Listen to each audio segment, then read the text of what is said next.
watching Veracity Hill. Here is your host, Dr. J. Welcome to the Church Around the World. I'm Dan Ehrman, joined today by Dr. Kurt Jarris, like Paris, and and he leads Veracity Hill, and he's involved with Defenders Media, and all of that can be summed up in he works in apologetics and has a fancy PhD from University of Aberdeen and all the rest. So thank you for condescending to meet with me today. Well, thank you for the invitation, Dan. We have known each other over the years when I worked in Christian radio, and you've been in apologetics work even before you were working on your PhD. And it's fun to reconnect with you now, and we definitely have a lot of common friends in the Christian world. So this should be great, fun to connect up with you here. Yeah, and to tell more of my story as well, rather than just get into the weeds of apologetics and theology. Something a little different for me. Oh, that's good. And for me, you not getting in the weeds will probably be weedy for me. So it should be great. So yeah, I mean, what is apologetics? What does that look like in an American context in 2025? Oh man, that's a good question. So just sort of foundational level, apologetics is roughly the defense of the Christian worldview. It's offering reasons for why we believe what we believe. Think 1 Peter 3:15, always be prepared to give an answer for the hope that's within, but doing so with gentleness and respect. Usually that's left off when people quote the passage. And so that's certainly a value for me. I think winsome apologetics, not argumentative apologetics. And apologetics is a subset of theology for pastors that go to seminary. They're going to learn theology and different sub-areas, subcategories of theology. Apologetics is one of those. And I've found a particular interest in that because of the evangelistic nature that I give to apologetics, that it helps to tear down the obstacles that people have to faith in Christ. And the way it, your question, your great question about what does it look like in our world today, it's a shifting field of ministry work, especially because of the digital age. There are a number of fellows that are creating YouTube channels. They put out videos. They are by many measures influencers, right? But they're trying to do the apologetics thing, so they're reaching millions of people on the web with their content every week, because they've been doing this now for so long that they've built up these followings. So that's, one of the ways. It's one of the ways. It's not the only way. Of course, we can think about doing traditional forms of apologetics, just like other forms of evangelism, right? Friendship evangelism, there's friendship apologetics. There's, sidewalk evangelism, there's sidewalk apologetics. And you see different ministries doing these types of evangelistic apologetic outreaches. So there's different methods and strategies for how to help Christians grow in their faith, but also how you can reach non-believers and get them to become closer to making a decision to follow Jesus. Like with evangelism, Let me cut you off just for a second. Sure, yeah. As you described that idea of kind of people becoming influencers with apologetics, I went both to thinking of even non-Christian apologists, where this moment of Jordan Peterson going around and talking about the Bible for the last 5 or 10 years and using the Bible and having some interesting insights about the Bible, but not being a Christian. And just that dynamic at play in the culture, and people talking about Christianity and faith, not really knowing anything, but in some ways, working at Tyndale, we sell Bibles, and I think part of the spike of Bibles, right, has been in Bible sales. The Wall Street Journal did an article about Bible sales last fall, and part of that's driven by this popular culture and people engaging with it. But that also, to me, echoes back to the Apostle Paul when he wrote in Corinthians about, I didn't come to you with fancy talk, and that referred to the orators of that age who, Yeah. they would do the Jordan Peterson thing 2000 years ago, and people would pay him a lot of money because it was cool to hear him talk about philosophy and theology. And Paul's like, yeah, I could have done that. I didn't. And so there's an element of you're stepping into a 2000-year-old legacy with some of this. Yeah, and I think what Peterson tapped into was a void left by the new atheism, Yeah. a void of meaning. And for someone like Peterson, now I'm not sure where his most recent beliefs are, say the last couple of years, but this window you mentioned, 5 to 10 years, for Peterson, it is it's true myth, right? I mean, when we think of classical myth, Adam is every man and Eve is every woman, right? There are these types and symbols in reality, and the Bible for Peterson reflects that reality. So even though he might not think these are literally true events, they are true to reality. And I think that's why he gained so much traction and interest and intrigue, is because he tapped into the existential crisis left by those that had bought into the leaders of New Atheism. And one of my ministry partners, Justin Brierly, he's been doing a number of podcasts and a couple books on this phenomenon. You worked with a great publisher. Yeah, that's right. Yeah, that's right. Yeah, one of Tyndale's imprints, right? I think it was. I That's forget right. the subcategory, but yeah, Tyndale. That's right. Yeah. So the surprising rebirth of belief in God. He's got some other ones, but he was on the pulse of the culture, just sensing, hey, there's this shift happening, and he's found it and he's tracked it. So that's another way.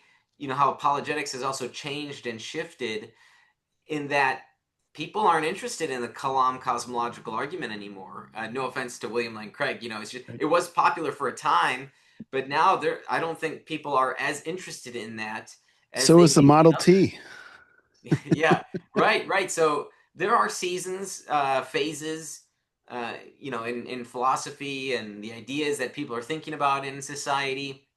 And so I think that the new atheism season is over, and we've got a new one that's coming or already here. And so one of those things that's rising up is sort of neo-paganism. It's interesting that people are spiritual, but they're not religious. Who are these people? These nuns that, from what I've read, may have plateaued. The number of nuns may have plateaued. Still a stark minority, but it's a fascinating category that I know Barner likes to study, and other groups like to study these nuns. But yeah, so the world of apologetics shifts and changes, and so apologists have to be on top of that so that they can be prepared to give presentations, be making video content to what people are interested in learning more about, and to equip Christians with resources so that they can be ready, not just so that we can argue with people on the internet. Yeah, that's not helpful. We've proven that.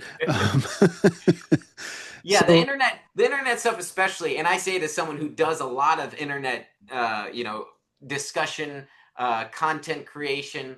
Uh, there's a real problem with the internet, and it's that people feel like they can just write whatever they want without recourse. So one of my tips that I give to people is to never write anything online you wouldn't say to someone's face. And that I think is just a good life principle, because sometimes I might pause or delete something, not necessarily because it's nasty, but because it might just lead to a rabbit trail of things, or casting your pearls before swine, and you lose out. It could be hours. I've learned this from experience. When I was in my 20s, I did more of it, and I just learned the hard way. It's like it just wasn't an effective use of time. But what that means is when sometimes from time to time, apologists have to come out and make public statements saying, critiquing someone for moral failings, for example. Those sorts of things I would say to a person's face, if I saw them. And those sorts of things do happen. Another challenge in apologetics ministry is that you have what are sometimes maverick apologists. They are unfortunately, people who, and I know some people personally, they stop going to church, so they don't sit under the feet of a pastor. They're not accountable to anybody. I mean, this is not a good practice. This is not a biblical practice. And so you do get that with people who have puffed up intellects and they're not willing to, be accountable. So that's a problem. That's one problem with internet apologetics, and Well, it needs to be managed. you've talked a little bit about critiquing apologetics. To me, like I've kind of, skimmed over some of the basics of it and barely know enough to interview you right now. But, um, from that, there, there's some sort of a level set of someone being conversant on the issues. What is that? What does that level set like entail? Like, how do you get to that point where you kind of just know the lay of the land? Mm. Yeah. Now, as an apologist, what level is required might be different for like me as someone who likes to teach and speak and present versus a pastor who may, yes, there's teaching and speaking, but it may only find its way in one sermon, or the member of the congregation who's just sitting and listening. How much do they need to prepare? One of the things that we should offer are further resources, right? Like at the end of books or chapters of books, sometimes you have further resources available. Let's share with people what sources we've been using for the people that want to go deeper, because that's a way we can equip them to go deeper and fuller for the people that want to learn more about any singular issue they might be thinking of. I am not an expert on the relationship between science and religion. I know, I'm conversant. I know that there's, the conflict hypothesis that science and religion are against each other, so there's different models for these sorts of ideas. I'm not comfortable teaching on the subject matter, but I can point you to books and names of writers of those books who are experts on the subject matter. So I think that's where, just to give one tool, it would be prepared to look at resources, books, even videos by experts, people who know what they're talking about and who have spent years studying the subject matter. That's also important because we don't want to depend on YouTube University. One of the weaknesses of these influencer types on YouTube doing apologetics is they're stuck in the content cycle and they need to come up with material to make, every week, every, 2 to 3 videos a week. They are not experts. They are like talk show hosts where they might be fed material. So you want to find the people that have actually spent time studying these subject matters. You don't want to find entertainers, and so I wouldn't refer people to, the pop level stuff, but send them to the real experts. So here's one of my struggles. When I get in a conversation with you, I could ask you questions all day, and you would get sick of answering questions before I got sick of asking them, Yeah, most likely. yeah. And but when I come to read a book, I really struggle to like if I sit down with C.S. Lewis, I struggle to like intellectually uh, debate in my own mind and head and like ask questions of the argument in the midst of reading the book. It's all I can do to read it. Mm. And um, what maybe that's just my own struggle, but for you, like, how have you disciplined yourself to kind of interrogate a text while you're reading it? Yes, well, you might pass this along to the higher ups at Tyndale. One of the ways I would interrogate a text is the footnotes, not the end notes. End notes are the apologist's greatest curse because we have to leave the page to look up the references that someone may be making. And I can think of one book I was working through last year was written by Bart Ehrman. We also publish Hendrickson Publishing has a whole academic line, and they would concur with you. So, Yes, yes. So I was reading one of Bart Ehrman's books. By the way, there's probably some relation far enough I back. don't think there's a relation outside of we are the only two Ehrmans to have matriculated from Wheaton College Graduate School. So hopefully I don't live up to the legacy. Yeah, right. So some of his books are just loaded with end notes. And so why is this relevant? Well, when I go to investigate some of the claims he makes, he will like reference his own book as an end note. And you look up that book and then you see he's making a claim that's hardly supported. So, he's citing himself. And so that's, a perplexing use of the end note. Well, maybe I will live up to that. So that's just, the first thing that came to mind about, how do I investigate a text? I might be taking notes and making a list of other resources that an author is referencing, or how they are analyzing, how a scholar is using a material. So if you're engaging with the text that engages with the text, you want to see, is this person interpreting the original author fairly and accurately? So we want to make sure we understand our opponents accurately. We want to have fair dialogue.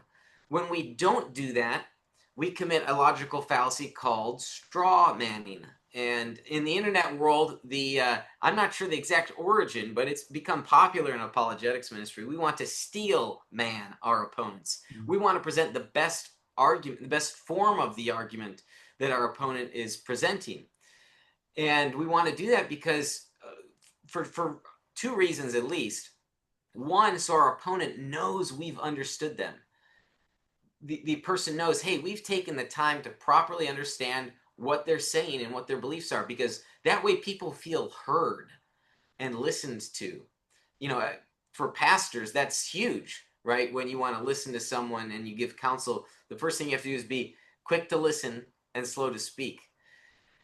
So the second reason why it's important that we do this is because then we are following the discussion accordingly, that if we've rightly understood them, now we are in a place to say, hey, they get this right, but I think they get it wrong here, here, and here.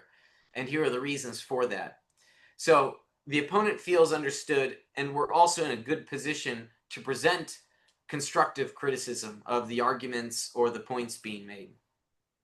That's really helpful. And no, thank you for spelling that out in a way that even I can understand. So yeah, some of the videos I've made, so I know I kind of critique Bart Ehrman, but let me give you one example where I defended Bart Ehrman. I defended this critic of Christianity. This was maybe 3 years ago now. Maybe it was 4. Time goes quickly. I can't quite remember. Well, so I started to read Misquoting Jesus, which put Ehrman on the map, and New York Times bestseller. What I had learned about the book from some of my former professors at Biola University and from other Christian apologists, and I named them in this 6-part video series I did, was that Bart Ehrman doesn't bring nuance into the manuscript tradition. But this was just straight up false. I mean, I was reading Misquoting Jesus, and I could see the very next line, the very next paragraph, the very next page, Ehrman does make these relevant distinctions. Now, as Christian apologists, we have to defend the truth. And when we teach something that's false, that is a detriment to our witness, to our public witness. We don't want to be leading Christians astray. We don't, from understanding something. We don't want to adversely impact the evangelical witness. As I mentioned, we want to have this fair dialogue. So I did this 6-part video series defending Bart Ehrman. And so he ended up posting the video series at his site. He gave me a free account so I could engage with the comments. And so it was great, because next thing I knew, you're getting non-Christians watching this video series, and they all of a sudden see, hey, there is a Christian apologist there that he's trying to understand us. Even though he doesn't agree, hey, at least he's not giving these stock answers. This is one qualm I think that young people have with the more veteran apologists, is that some of them just give these stock answers. And there's this desire, if I had to give a piece of advice to pastors, there's a desire for a genuine grappling of these tough issues, not just to give these token answers, but to recognize the challenges of biblical texts or theological tension in an argument, and to genuinely wrestle with it. And the younger generation, they can see this. They can see when someone is being genuine or when someone's just giving this stock answer that they've learned from somewhere else, and they aren't really understanding the gravity of the issue. They can see through that. So I think one thing young people are desiring is this sincerity in thinking about these issues that are on their mind. That's great. Yeah, I think getting after authenticity and sincerity, people can read through that from a mile away. They Yeah. hate marketing, and all the things that go with it, and that's really spot on. And to shift beyond kind of our one paragraph quip that we can use once a year in a sermon, and shift Yeah. into what's a loving conversation, to really dig into it and model what does it look like to engage well, Yeah. is huge. Well, you didn't begin being an apologist. You weren't born that way. So I want to get a little bit into your story and share a little, what was your upbringing, and, how did you come to faith, and what was that early journey for you in being a Christian? Yeah, thanks. Yeah, so I was born and raised in a Christian home. I grew up at Christ Church of Oak Brook on York and 31st in Oak Brook. I'm sure you've been around the block, in Chicagoland ministry stuff. So, yeah, you know the church. That's where I grew up. When I was in third grade, summer going into third grade, I attended Lake Geneva Youth Camp, and I heard the gospel afresh from my camp counselors, Mr. Bob and Mr. Joaquin. And I gave my life to Jesus, and I went to public school. I was kind of the Christian kid. I was known as the Christian kid, even in public school. When I was in high school, sophomore year, I remember sitting in my math class, and I wasn't the best at math, but I was up there. I was above average, and so I was pretty good at it. But I remember thinking, what existential value is there to math? Now, I understood even then that math was really important for how the world runs, think science and machine, right? I get it. I'm not, but for me, there was little existential value to doing math, even though I was good at it. So I began at that time to ask the great questions of life. And I started to talk to non-Christians. Now, being at a public school, that became very easy. I would sit at lunch tables with Muslims and Hindus and Buddhists, and there was always a couple atheist kids in high school, which is actually the time when most people become atheist, is in high school. Interesting point there. So I got to learn about other religions, which was nice, and I didn't just take their word for it. I actually started reading like the Bhagavad Gita and the Quran. And so I started to read these non-Christian texts. And at the same time, I was reading Christian literature on the subject matter. So I never gave up my faith, but I had doubts. Now, for some people, this sort of stage in life comes in college. For me, it was in high school. And I started to read Lee Strobel, Case for Christ, Paul Copan. What was the book that I read? I'm blanking on. It was Copan's book was the first one I read. True for You, but Not for Me was the book I read. And they are accessible authors. Paul is a philosopher, so he can do the heavy writing. But some of the books he's written are written for accessible audiences, so he's a great communicator that way. Same thing with Strobel, right? Taking the heavy content and just boom, cookies on the bottom shelf sort of thing. And apologists could learn some things from Strobel about storytelling, for example, and integrating that. Well, he's a world-class writer just Yeah, on its face. right. And That's right. Yeah. yeah, you take him through that personal journey and forget about it. Yeah.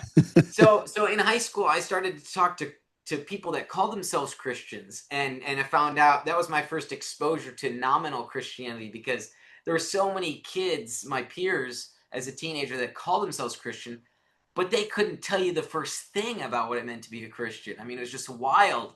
And I'm not even talking like, give me a model of the Trinity. I'm talking like just basic Christian beliefs. I don't even know if some of them believe that Jesus resurrected from the dead. They just, went to church on Easter and Christmas sort of thing.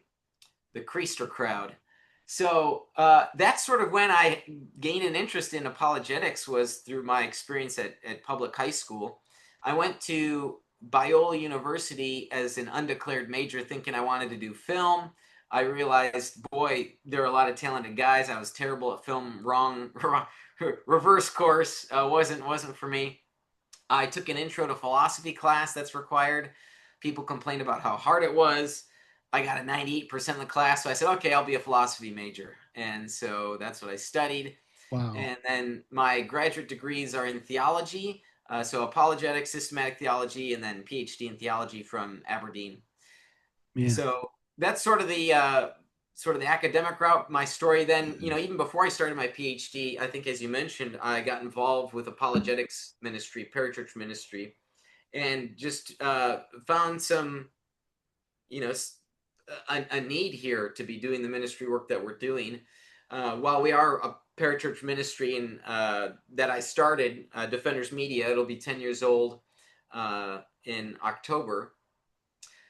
We've got a board of directors, we've got accountability, and so everything's sort of public. This is God's ministry. While we're not within a church ministry, as a parachurch, I'm quick to give people my pastor's contact if they want it. No problem, no secrets here. So there's nothing to hide from, as I tell people. And our books are open too. I mean, aside from donor data, Yeah. we'll show people financials. Some people may not know this. It's all publicly available anyway if you do a 990 search. Yep. So You start getting into the intersection of business and ministry, and Form 990s are a treasure trove of insight. info, yeah.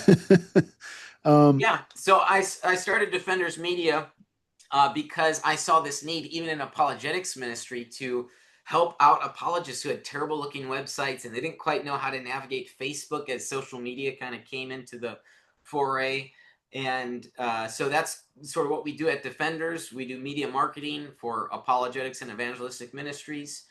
Some of those ministries we own and operate, like Veracity Hill, which is my apologetics and theology ministry. I live stream on Tuesdays, and the team at Defenders cuts up the video and puts it all out on Veracity Hill. So that frees me up to do other business stuff or to do research and writing, other projects that we might be working on for Veracity Hill. So it's nice having that little team. We'll have links to all of your business Thank you. stuff with that, in the show notes. But looking at you had talked about the integrity and trying to be transparent and things. You can't really talk about apologetics in America in the last decade without seeing kind of things go sideways with Ravi Zacharias and that being kind of the umbrella organization for 100 apologists or something like that, and Yeah. that's all kind of scattered. But the upside of that scattering is instead of there being one organization, now there's 100, and that end of things is kind of fun. Yeah. When I think of how spread out apologists are, I think of like metro areas. So there's a lot of apologetics ministries in like the American South. There's a lot of apologetics ministries in Southern California alone. Of course, it's a major population hub in the United States, SoCal is, so that's expected. But there are not as many apologetics ministries, say, in New York City or even Chicago. We've got, a handful of apologists, but even as, formal organizations, there's not many, less than 5, I would think that I could think of. So for being one of the most populous cities, metros in the nation, we need more. I mean, we really do need more apologetics ministries. But you're right that there was sort of this fallout, and there's a blessing that comes from that is some of us have to grow on our own. There are challenges with that. We can't just depend on the name of a larger org. And so there's more in it for us that are in this field of work. And so, Yeah. you reap what you sow really is, for those apologists that are here at the grassroots level, like me, with a small org, it's what we make it. So there's pros and cons to that model, but I certainly think it's given people more freedom to build their own organization rather than just following, a corporate structure of a mega org like RZIM was. Yeah, it's not either or on that. I think there can be a place for both. And, I was just this afternoon, I'm working from home today, and I sat down with my son after lunch, and we're chatting about investing. And my son's in middle school, and so I was like, "Hey, if you saved up $10,000 when you're a kid, and you invested that, and that grows over time, that could become $1 million."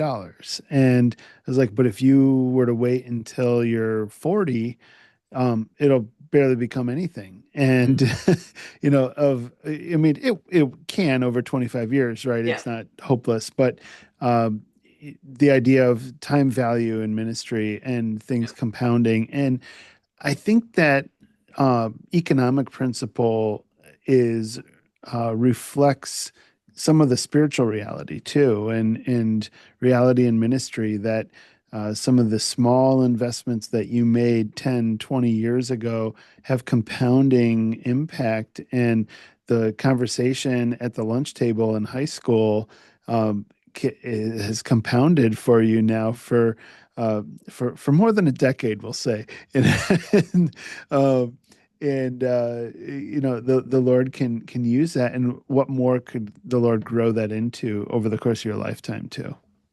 Yeah, my 20-year reunion will be next year from high school. So, I mean, that's time flies. Yeah. Well, we have been young. Yeah. Yeah, and with apologetics ministry, the Lord gives a teaching about ministry harvests being different for everybody, right?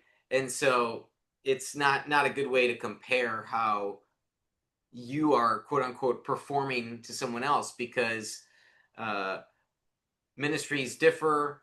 Some grow with huge impact, but surface level. So you might reach 10 million people, but your impact might be negligible. You might reach 10 people, but your impact be life altering. Yeah. And so that's why it's not good to just be about, trying to measure yourself, how you're doing. Same sort of thing with pastors, right? I mean, when you think about it's so sad, being an evangelical, you just hear so much about all these, mega church celebrity pastor types, and we've all been a part of it. People start listening to, well, we could go all the way back to, like, Mark Driscoll and Mars Hill, or other cases like John Piper, or we can think of all these, celebrity pastors.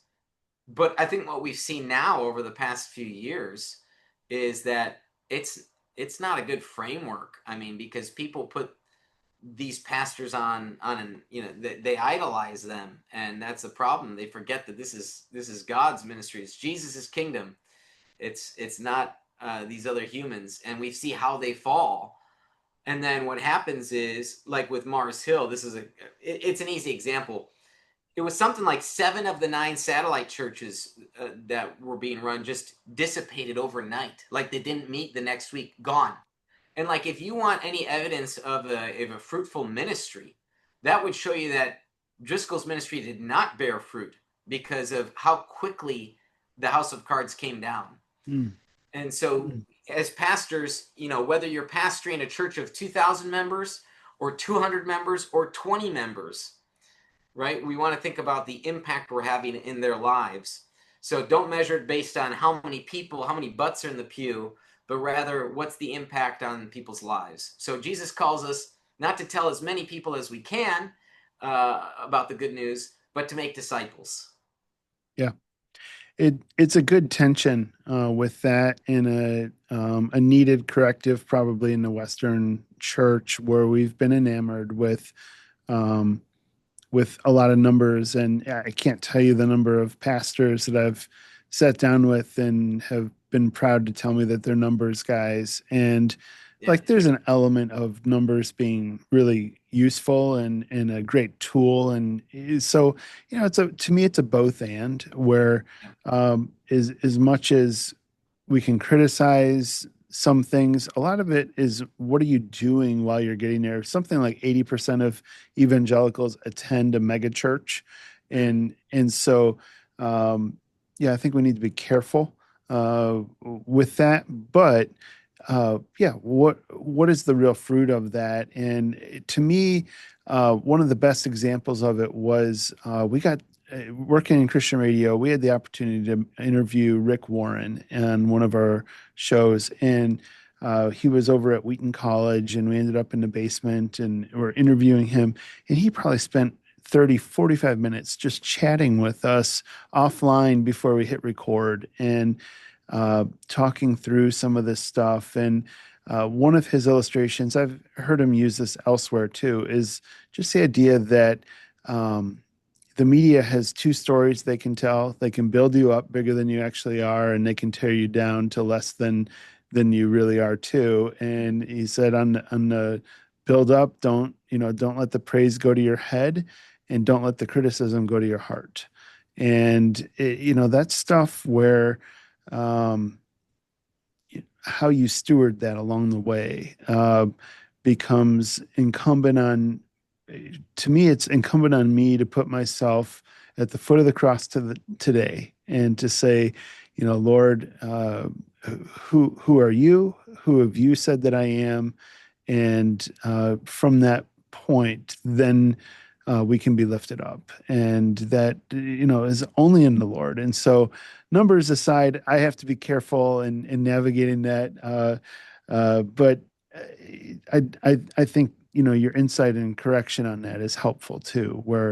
And I think it's a challenge for us as a Christian publisher, where we're trying to navigate that tension between um, marketing and selling the books and products well, and using someone's name to put that in front of people, but also not wanting to idolize one another either. And to steward that well is imperfect and it's Yeah. messy.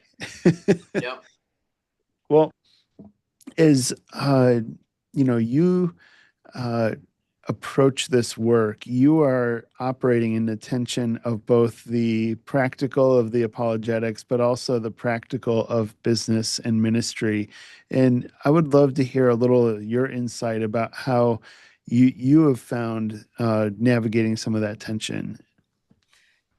Yeah, it's interesting because people aren't going to pay you to blog about arguments online. I mean, they might if you build up a large enough following and you ask for support, but it's not like jobs are being advertised like that. Right. And so, being an apologist requires raising support, like any sort of missionary would. And so, there's um, givers have to see the value that's being offered. So you've got to put in the work. And so I treat my job like it's a job. I mean, I've got an office. Defenders Media's got a building. We've got an office, little studio. So I treat it like some weeks more than 40 hours a week. And so I think that one of the things people that should consider if they're thinking about jumping into apologetics ministry, if you're not willing to fundraise, then you'll need to find a tent maker job, something that can pay your bills. And one of the ways I've sort of done that was still sort of quasi apologetics was to start Defenders Media. Now we're a 501c3, but I'm sort of big on, hey, there's a business model here. So I raise funds, but we have some clients, paying clients, right? So if donations are down, I might work on getting more clients to do the media marketing work with the small team I've put together. So there's a need to have a skill set, I think, for many apologists, especially us at the grassroots level, right? A lot of apologists, they might be college professors, and so they already have that gig that'll pay their monthly bills. But for those of us at the grassroots level, we need to have something. We need to have a skill set that society finds value in and we can contribute to. So that way we can do the hobby that we love. So there's this need to have both the intellect and the passion for the field of ministry that this is, but a skill set that you can offer as well. So there is this tension. I can't just spend 40 hours a week writing and making video content. I wish I could do that. There's, and even some of these, like I mentioned, these YouTube influencers, as you might call them. I mean, it's so common. Some of them, they are their own video editors. They are their own graphic designers. They are these one-man bands that are doing it all.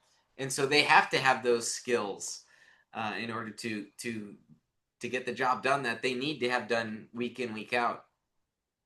So often in Christian circles, we can kind of spiritualize ministry work, whether it's that of the apologist or the pastor or the Christian writer, speaker, all the rest.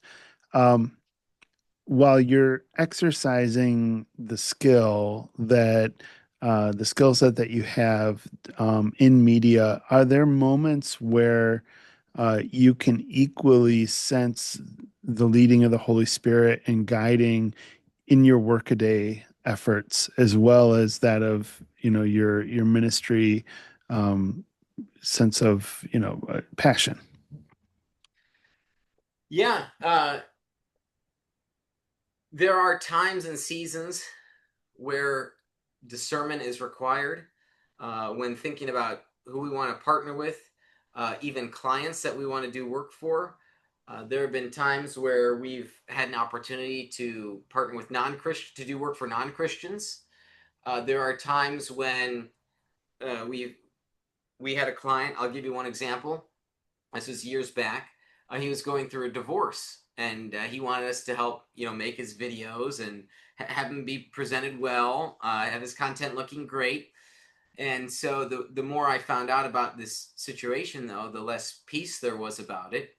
I think from the Spirit's guiding, because it became apparent that this fellow did not have biblical grounds for divorce, and that he had brought the case forward to the courts, and that she had done nothing wrong biblically. Now, yes, I think that there was relational conflict. Not that I was ever to enter into that stuff, but it was just apparent to me that the working relationship with this fellow certainly shifted, and it shifted because we came to believe what he was doing was wrong.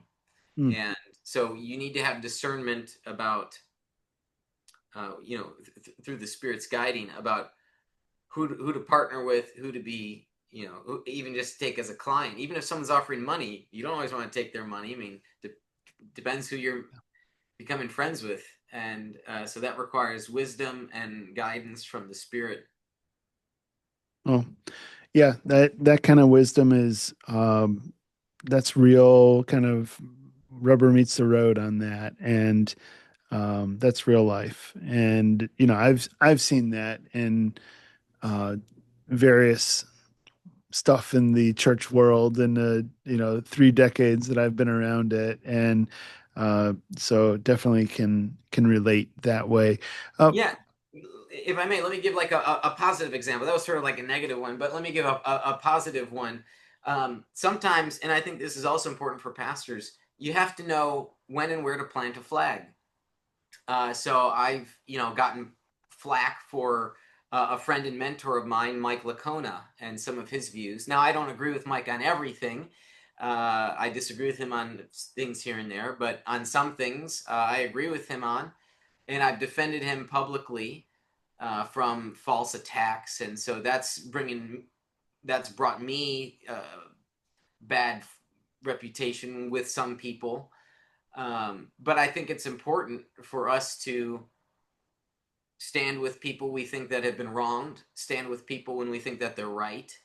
And sometimes I don't think pastors enough do that.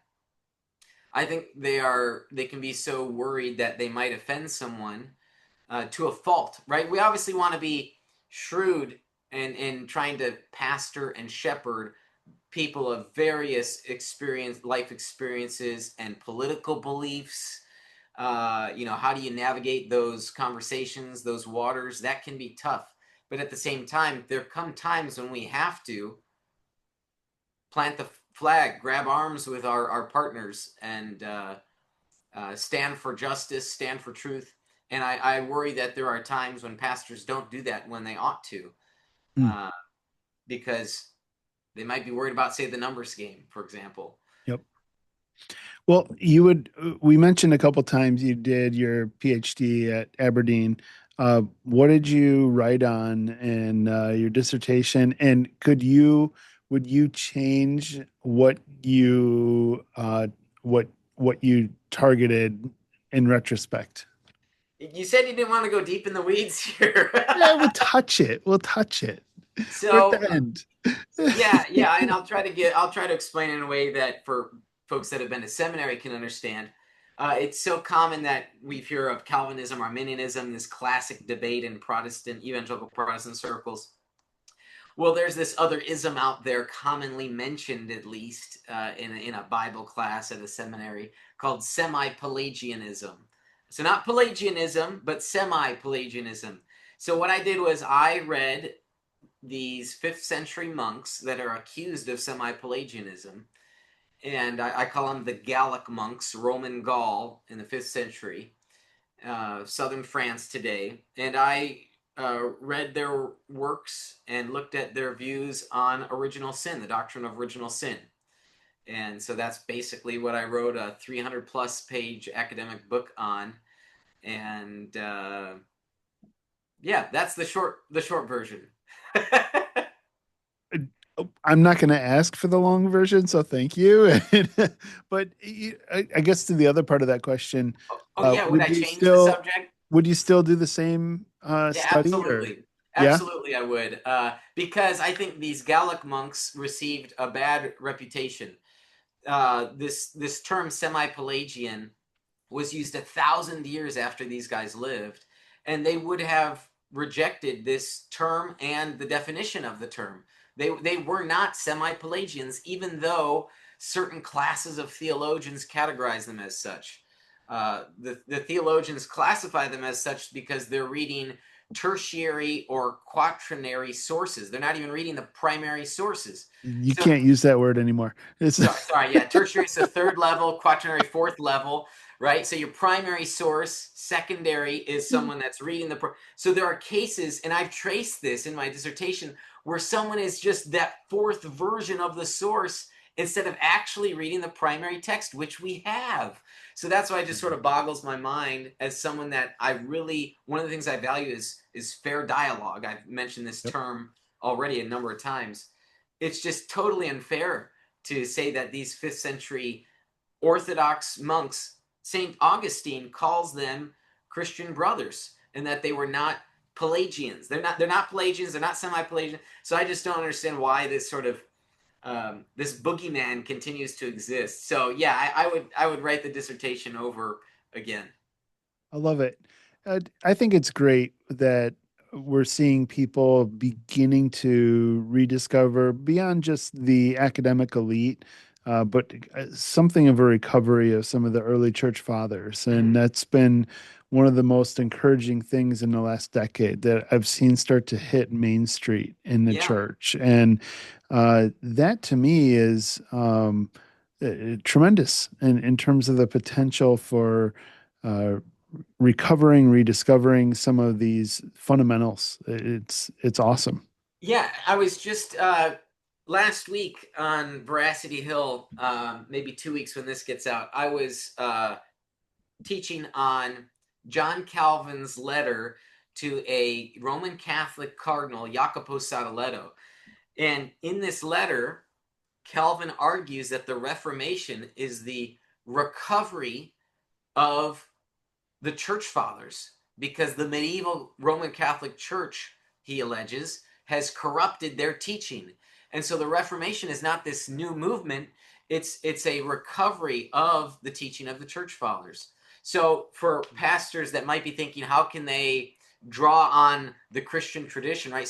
I think what has drawn a number of millennials and younger generation into, say, Roman Catholic or Eastern Orthodox traditions is because of this sense of tradition, where many of them might have grown up at a church that started 20 years ago, a non-denom church that started 20 years ago. So, and there hasn't been this robust incorporation of the great Christian tradition. So for pastors to read the church fathers, incorporate their writings and some of their thoughts into sermons, I think would be very beneficial. I also think churches need to do a great job at implementing the creeds, the recitation of creeds, even just the Apostles' Creed or the Nicene Creed. We don't have to get into the Chalcedonian Creed. That might be a little too deep for folks. Yeah. But some of these basic Christian beliefs that some of the first believers, when you think the first couple hundred years, the Apostles' Creed was formulated out of like this confirmation. I wouldn't say membership model, but it was an interrogation. Credo means I believe, and there would be a question and answer. Do you believe this? I believe, and so that this be this back and forth. That's where the creed came out of, was these back and forth answers, this catechism, the teaching that pastors had to young believers. You reminded me of a few things as you're talking about that. One is I went to a Bible college, Emmaus Bible College, that had a lot of ties to like dispensationalism and things like that. And we came out with a book last year from Michael Svigel. I don't know how to pronounce his last name, Svigel, The Fathers on the Future, where he pulled excerpts from early church fathers that kind of coincide with elements of dispensational eschatology. And so I thought that was kind of fun. I got it from my dad, who's really into that stuff. I don't have, I'm not going to die in an eschatological hill other than Right. Jesus is coming back. But, to see that, and then also, in uh, uh, the broader church, the first project that when I came on, we developed a digital product that's just starting to hit the streets now, called Forward Faith. And it's a series called Basics of the Christian Faith, where one of my coworkers is an elder at a Christian Reformed church. And we talked through some stuff, and I said, yeah, we could use something, kind of along the lines of what you use in the CRC in terms of a catechism and going through that. But, you say that word and you've lost half of the church on its face. And Yeah. so what we've done is we've taken elements of just broadly evangelical Protestant beliefs and broken it into a Bible study. And it functions not like a catechism, but it touches kind of that overview of basics of Christian theology. And, it's not a giant systematic theology. It's approachable. And we've got little video intros from different pastors and different denominations and things like that. So that's just one little kind of boots on the ground of how does that Yeah. play out on the Sounds like a street. great resource. So those are some things I'm excited about. For you, as you kind of continue to dig in at Veracity Hill, Defenders Media, what are some projects coming up that you're excited about that you just sense the Lord moving and leading for you guys? Yeah, we've got some good projects. One project we put out last year that we launched, not to be a competitor with you, but over my shoulder here is a orange book, if I can point to there. It's called Doorway Crew, and it's self-published with Defenders Media. We did all the typesetting, and but basically it's a children's novel series. So we wanted to come up. I've been to conferences and seminars, and I've tabled at events. I know you've done that sort of thing, Dan. And grandparents and parents would come up to me and say, "Hey, do you have any resources for kids?" And my answer was always no. I didn't. Apologetics resources. So I sort of conceived of this novel series where there's an after-school club that has to observe and report what they see on different planets. and something has gone wrong on each planet. And so each Nice. planet suffers from a sin or a heresy. Now, we don't call it sin, we don't call it heresy, but it's a creative, engaging narrative that any student could read. It's Well, yes, it's a Christian narrative. It's not an overtly Christian narrative. It's not preaching. So a non-Christian can pick this up and just be enamored with the story that's being told, and they're going to learn some isms along the way in a way that they find engaging. So we've already put out the first adventure, first volume, first adventure, 001, Gabby Goes to Ludicrum, and we've already got 2 drafted, and we're already working on an outline for number 3. So it's a project that I haven't seen in apologetics so much, this novel, children's novel series. Young readers, they want, especially, once kids start to read, they start to take off. So this is something more advanced than like Magic Treehouse, but if your kid can read Boxcar Children or other, classic series, Nancy Drew, whatever, they can read Doorway Crew. And so that's sort of an exciting project we put out last year. One thing that's in the works, and we're working with some contractors because it's some heavy coding. One of the ministries we own is called Apologetics315.com. And we've put out daily apologetics resources at this site. And it was one of the first apologetics web ministries out there, period. Like, it was one of the firsts. And so we're working on adapting to the ever-changing world and making it a video hosting site like YouTube. Now, that takes a lot of resources, and so if anyone's listening and they want to support a project like that, I'll give a shameless pitch to come help us out. We need the resources to continue developing this.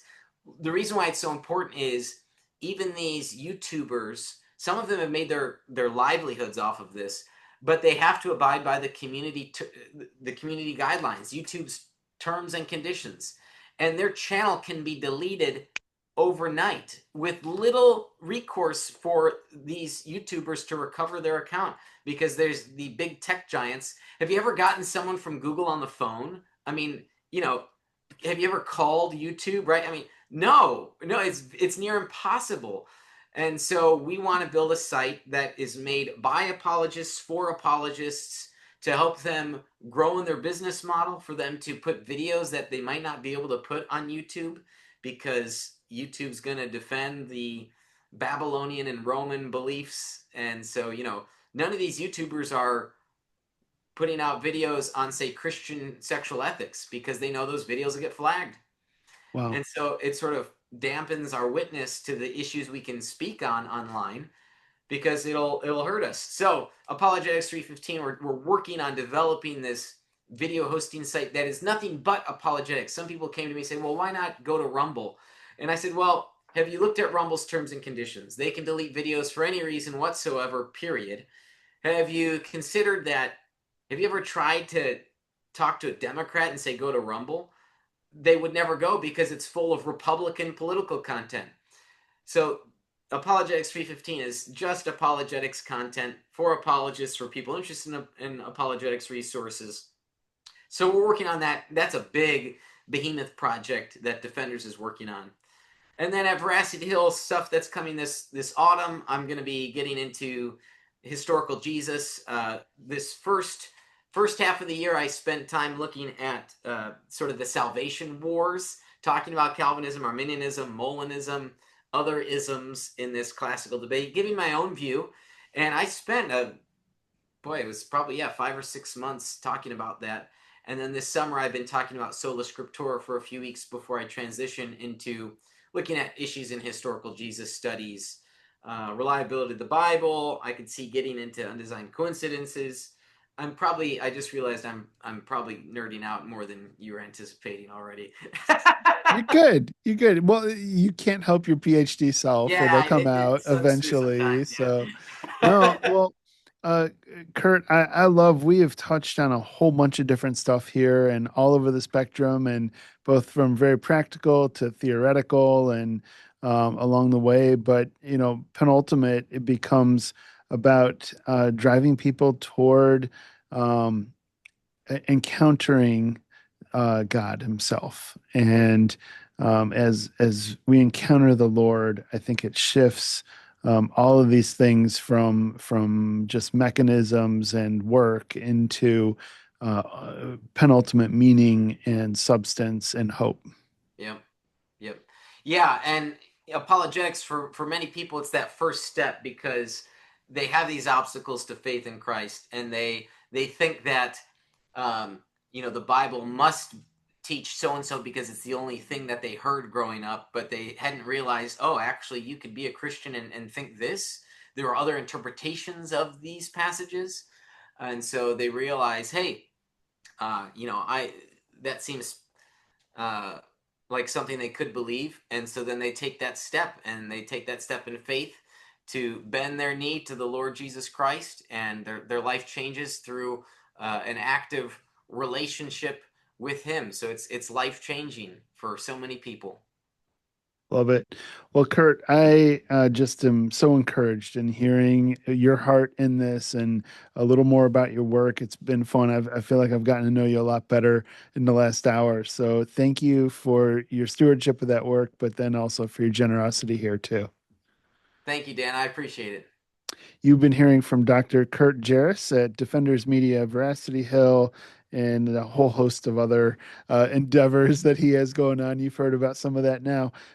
Thanks for joining us today. We ask the Lord would bless your work as you engage with your community and your church to make an impact through apologetics ministry and the work the Lord's called you to. Thanks for joining me. I'm Dan Ehrman here on The Church Around the World. This has been Veracity Hill, a viewer and listener-supported program. For more resources, including past shows, visit veracityhill.com.